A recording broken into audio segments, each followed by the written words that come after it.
Alright, halos 1 week nang nag-start ang Ramadan. So ngayon is 5:45. Magbi-breakfast na sila ng 5:50, no? So ikot tayo rito. Okay. So ganyan ang sitwasyon pagka Ramadan at yung malapit na magbi-breakfast. Sa normal days, ang breakfast kasi is sa umaga, no? So during Ramadan, ang breakfast naman nila ay sa gabi or sa ganitong oras, bago maggabi. Kasi ito yung time nakakain sila. So buong maghapon yan wala silang kain, walang tubig, fasting kumbaga. Nagpa-fasting talaga sila, no? So maya 4 minutes remaining, magbe-breakfast na sila. Ang kinaganda sa mga ganitong oras, maluwag na yung kalye. Kaso lang, ang iingatan mo rito, nagmamadali ng mga to eh. So alam mo yung maghapong walang kain, tapos syempre gutom ka na. So yun ang medyo maging alerto ka sa mga ganyan, dahil yung iba diyan, kita mo naka-red yan, diretso pa rin siya, di ba? Diretso pa rin siya. Saka na sila ngayon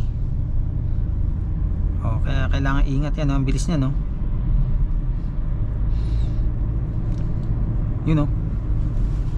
Ganyan ang sitwasyon pagka Ramadan, which is palaging nire-remind sila ng gobyerno din na yun nga, mag-iingat kasi nga ay dire-diretso pa siya, di ba? Mag-iingat dahil nga sa mga ganitong panahon talaga yung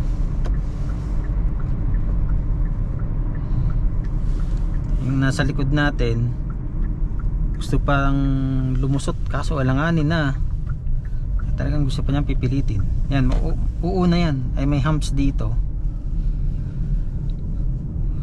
So medyo late na sila ngayon nagsiuwian, pagka ganyan kasi magmamadali na yan yun nga, kakain na sila.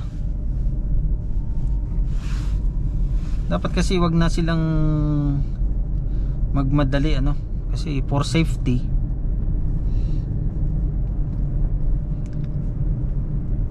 Buti sana kung nasa highway, di ba? Yan, dito tayo. Yan, may guhit pa rito.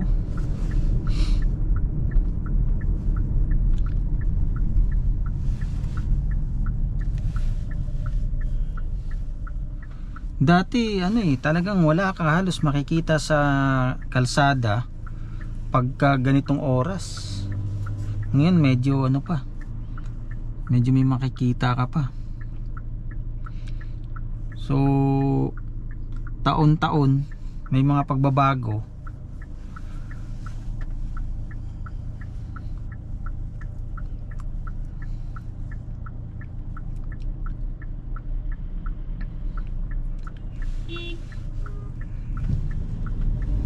Mag-uunahan yan,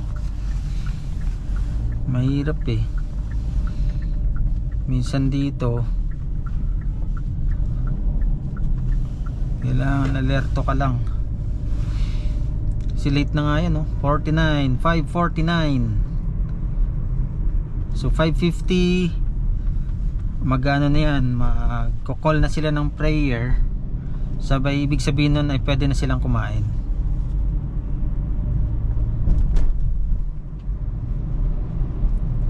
So pagka ganitong mga panahon, kailangan mo talagang makiramdam, kasi minsan yung nasa likod mo pagka babagal-bagal ka,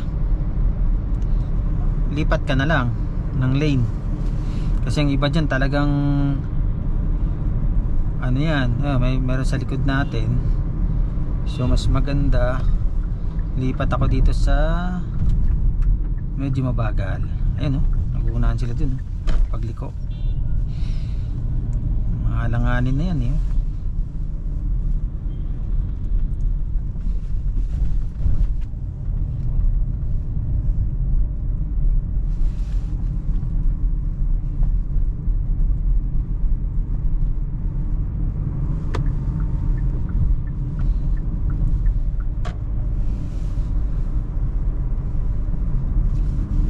Tapos pagkadating ng 5, mga 6 o'clock yun, halos wala na yan. Kukunti na lang yung makikita mong nasa labas. Dahil time na ng kain nila yan eh. Sa atin naman na hindi mga Muslim, eh syempre in respect sa kanila, ay hindi tayo nagpapakitang kumakain tayo. Which is sa part nila, wala namang kaso. Kahit kumain ka, nasa sayo na rin talaga eh. Kung rumirespeto ka sa kanila, huwag ka magpapakita, di ba? Kasi syempre although na nangyayari sa atin yan eh, na hindi kumain maghapon, pero hindi naman yung isang buwan, diba? Minsan lang pagka naalanganin tayo sa oras, tapos hindi tayo kumain dahil wala ng oras, yan. Sa kanila kasi diba isang buwan yan eh. So sa umpisa, ito first week pa lang to, okay pa yan, medyo okay pa yan. Pero pagka after na ng mga second week, third week, naku, medyo mahihirapan na rin sila. Parang sa ano rin diba, sa Christian, Lenten season na rin diba sa atin ngayon. So pero ang fasting kasi natin ano eh, mahal na araw diba, mahal na araw lang yung fasting. Hindi tulad sa kanila buong ano yan, isang buwan fasting. Mukhang malanganin tayo sa stoplight. Meron na kasing ano dito eh, camera eh. So wag naman sana. Yun, buti na lang nag-yellow na siya. At least sure na titigil tayo. Kasi pagka hindi pa siya nag-yellow at naalanganin ka, yun, may camera bago dyan eh. Bago camera dyan ah. Tapos yung ibang mga shop, nagko-close na yan. Close na sila. Tapos yung iba naman open, kasi may mga kakain yan eh. Ayun, so nag-call na sila ng prayer. So yan, pagka as in second or 1-2 second na pag start ng call, ay ano na yan, kakain na sila. Ang maganda rin dito, no, kahit hindi ka Muslim, kasi dito sa mga mosque mayroong pinamimigay na pagkain. So hindi naman sila magtatanong niyan na Muslim ka ba, ganyan. Basta magbibigay, pag pumunta ka doon, bibigyan ka. Yun, meron pang flag yung isa oh. Kasi ano kahapon eh, founding day. So naglagay sila ng mga flag. Yun, mamadali na. Habol na, tinatawagan na sila sa kanila. Kain na. Kakain na.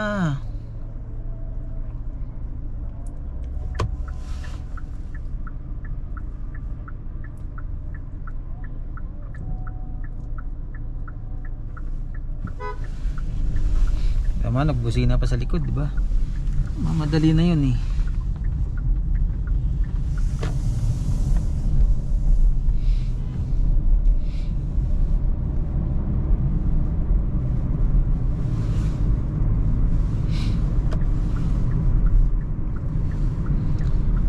So ayan, marami pa ring sasakyang nagmamadali.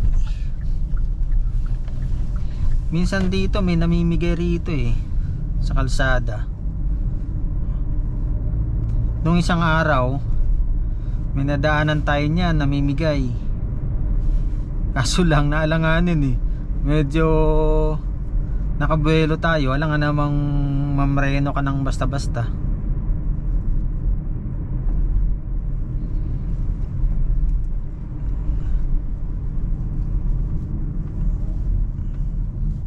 Mostly ang binibigay nila dyan, juice, juice at saka yung, ayan, tingnan mo ginawa. Bibigay ng juice at saka yung dates. Ba't kasi binagalan niya? Yun wala pa sa wala pa sa linya. Mahirap sundan to. Baka kumakain o ran.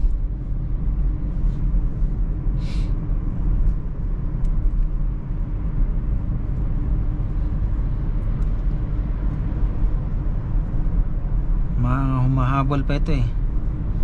Humahabol sa oras ng pagkain.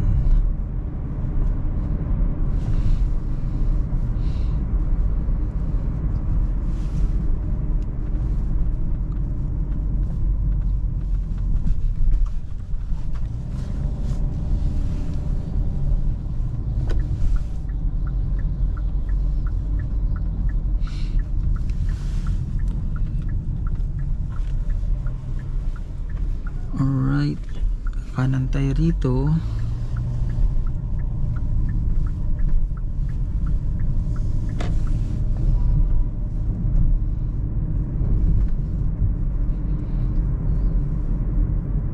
So ganyan ang ang sitwasyon pagka Ramadan. Pagka malapit ng kanilang breakfast ay halos wala kang na makitang tao sa labas. O konti na lang. Pero yung bus pa rin biyahe pa rin siya Tuloy-tuloy pa rin. Pati yung train tuloy-tuloy pa rin yan hanggang madaling araw. Kasi ibang oras nila ngayon Tsaka marami kasing mga oras ng trabaho nagbago. So minsan hanggang hating gabi. Wala silang pasok sa umaga, sa gabi.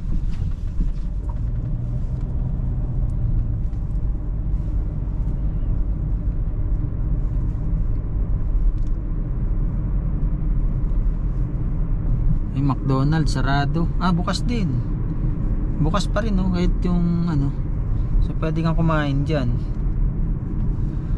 McDonald's. Pagka dito sa looban, maraming humps. Kasi may mga may mga pedestrian. So kailangan mo talagang magminor para kasi may mga camera yan. Pagka natsambahan ka, yari meron ka agad violation.